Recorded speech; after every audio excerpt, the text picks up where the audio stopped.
Hello students, आज हम topic start करने वाले हैं लीनियर अलजेब्रा एंड मैट्रिसेस से, that is rank of a matrix.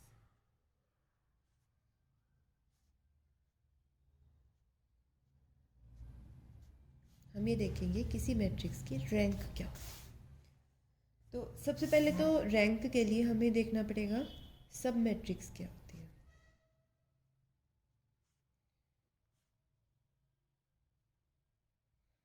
अब जैसे कि नाम से पता लग रहा है कि सब मैट्रिक्स है, इट मीन्स कि मैट्रिक्स से कुछ छोटा होगा या मैट्रिक्स का कुछ पार्ट होगा। तो एक्चुअल में भी यही है कि अगर आपके पास कोई मैट्रिक्स है, मान लीजिए आपके पास ये मैट्रिक्स है, तो इसकी अगर सब मैट्रिक्स निकालनी है तो सब मैट्रिक्स का मीन क्या है कि उस मैट्रिक्स में से कुछ रो एलिमिनेट कर दे या कुछ कॉलम एलिमिनेट कर दे, तो उसके बाद जो हमारे पास मैट्रिक्स बनती है वो उसकी सब मैट्रिक्स होती है। फॉर एग्जांपल, अगर हम ये वाला कॉलम पूरा हटा दें तो मैट्रिक्स बन जाएगी 4 5 6 7 8 9। तो ये मैट्रिक्स इस मैट्रिक्स की सब मैट्रिक्स है। और उसके बाद अगर हम कोई मान लिया ये फर्स्ट रो हटा दे तो ये बन जाएगी हमारे पास 2 3 5 8 6 9। ये इसकी सब मैट्रिक्स है। ज़रूरी नहीं कि आप कॉर्नर वाली रो या कॉर्नर वाला ही कॉलम हटाएं, आप बीच की रो और बीच का कॉलम भी हटा सकते हैं। मान लिया आप 2 5 8 हटा दें तो आपके पास बनेगी 1 4 7 3 6 9। ये भी इसकी सब मैट्रिक्स होगी। तो ये तो सब मैट्रिक्स की बात हुई। अब एक सब मैट्रिक्स के साथ एक आता है माइनर ऑफ मैट्रिक्स।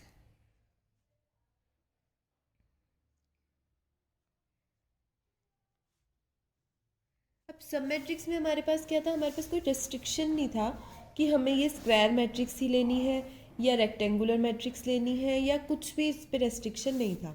पर माइनर के पास हमारे पास क्या रेस्ट्रिक्शन है कि उस मैट्रिक्स का कुछ कोई ऐसी सब मैट्रिक्स लेनी है जो ओनली स्क्वायर मैट्रिक्स हो। तो स्क्वायर सब मैट्रिक्स लेनी है हमें इसकी, और उस स्क्वायर सब मैट्रिक्स का डिटर्मिनेंट माइनर कहलाता है। मतलब determinant of square sub matrix is called minor of matrix.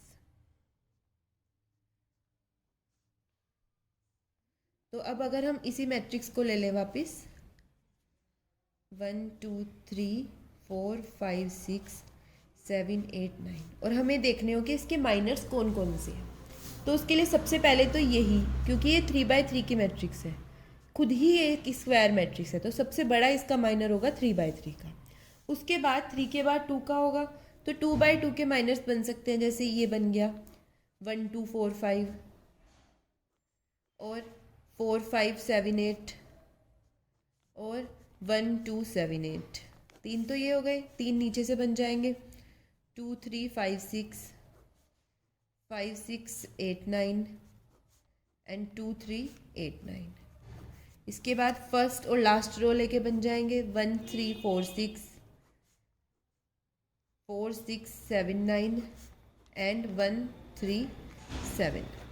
ये सब इसके माइनर्स बन जाएंगे। तो अब ये 2/2 के माइनर्स हो गए। उसके बाद 1/1 का अगर देखना हो तो सिंगल एलिमेंट जो भी बचेगा वो इसके माइनर होंगे 1/1 के। तो अब ये माइनर की बात हुई। अब इसके बाद आते हैं हम अपनी मेन उस पर, जो है रैंक। हमें अगर किसी मैट्रिक्स की रैंक निकालनी है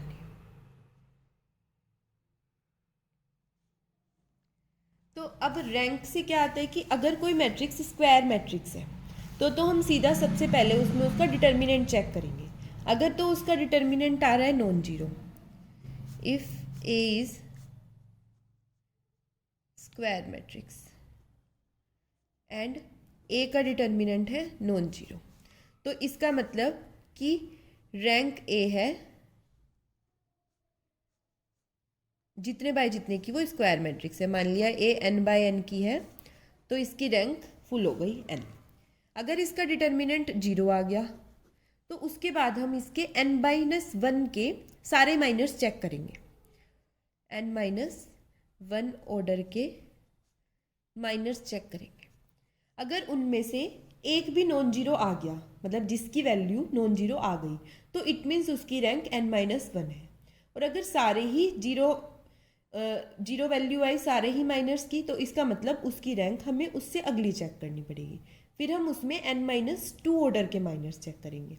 तो यही प्रोसेस चलता रहेगा। और अगर ए हमारी स्क्वायर मैट्रिक्स ना होती, ए हमारी रेक्टेंगुलर मैट्रिक्स होती, तो उसमें सबसे बड़े से बड़ा जो भी माइनर बन पाता हम उससे स्टार्ट करते। फॉर एग्जाम्पल, अगर हमारे पास 3/4 की मैट्रिक्स हो,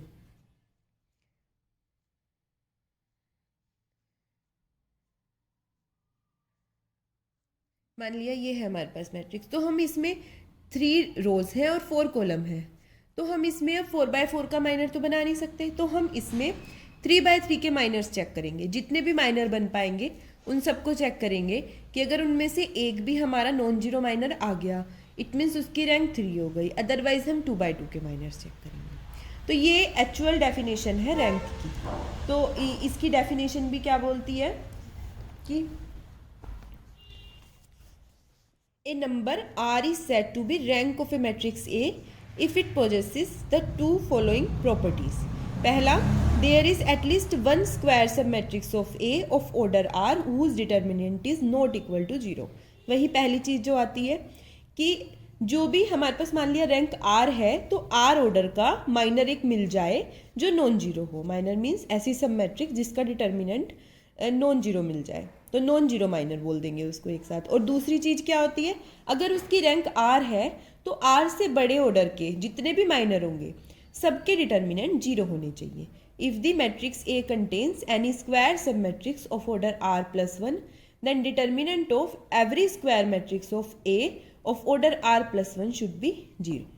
तो in short, the rank of matrix is the order of any highest order non vanishing minor of the matrix. तो अब ये हमारे पास रैंक की डेफिनेशन थी। तो अब अगर हम देखें तो मान लिया कोई बड़ी मैट्रिक्स आ गई, मान लिया 4/4 की आ गई, तो सबसे पहले उसके हम 4/4 का चेक करेंगे डिटर्मिनेंट। अगर मान लिया वो 0 आ गया, फिर 3/3 के सारे माइनर्स चेक करेंगे। काफ़ी सारे माइनर्स बन जाएंगे 3/3 के, बहुत लंबा प्रोसेस हो जाएगा। तो इसको शॉर्ट करने के लिए हमारे पास एक दूसरा फॉर्म होता है,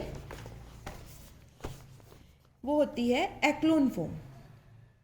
हम एक्लोन फॉर्म से भी किसी मैट्रिक्स की रैंक निकाल सकते हैं। अब एक्लोन फॉर्म क्या होती है? एक्लोन फॉर्म क्या होती है कि हमारे पास जो भी मैट्रिक्स है, डेफिनेशन देख लेते हैं। A matrix A is said to be in the echelon form if every row of A, जितनी भी रो हैं ए की, which has all its entries 0 occurs below every row which has a non-zero entry, or the number of zeros before the first non-zero element in a row is less than the number of such zeros in the next row. मतलब सीधी सीधी भाषा में क्या बोल देंगे इसको कि अगर हमारे पास कोई मैट्रिक्स है तो हम उसमें अपर ट्रायंगुलर फॉर्म बनाएंगे। किस हिसाब से? जैसे कोई मैट्रिक्स है, मान लिया 4/4 की है, तो यहाँ का एलिमेंट छोड़ के इसके नीचे के सारे जीरो, यहाँ पे 2 एलिमेंट छोड़ के उसके नीचे के जीरो, यहाँ पे 3 एलिमेंट छोड़ के एक जीरो, एंड चौथे में सारे छोड़ देंगे। मतलब हमें ये जीरो बनाना है कि फर्स्ट कॉलम का एक एलिमेंट छोड़ना है, सेकंड के 2 छोड़ने हैं, थर्ड के 3 और फोर्थ के जितने भी छूट जाए। मतलब इसी तरीके से प्रोसेस कंटिन्यू रहता है। तो अगर इस सब को करने के चक्कर में इनमें कोई जीरो हो जाए तो कोई प्रॉब्लम नहीं है, पर ये जीरो होने ही चाहिए, अपर ट्रायंगुलर मैट्रिक्स बननी चाहिए। ये फॉर्म बनाने के बाद हमारे पास जितनी इसमें नंबर ऑफ नॉन जीरो रोज बचती है,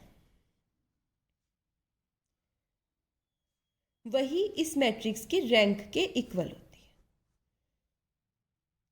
और इस फॉर्म को हम बोलते हैं एक्लोन फॉर्म।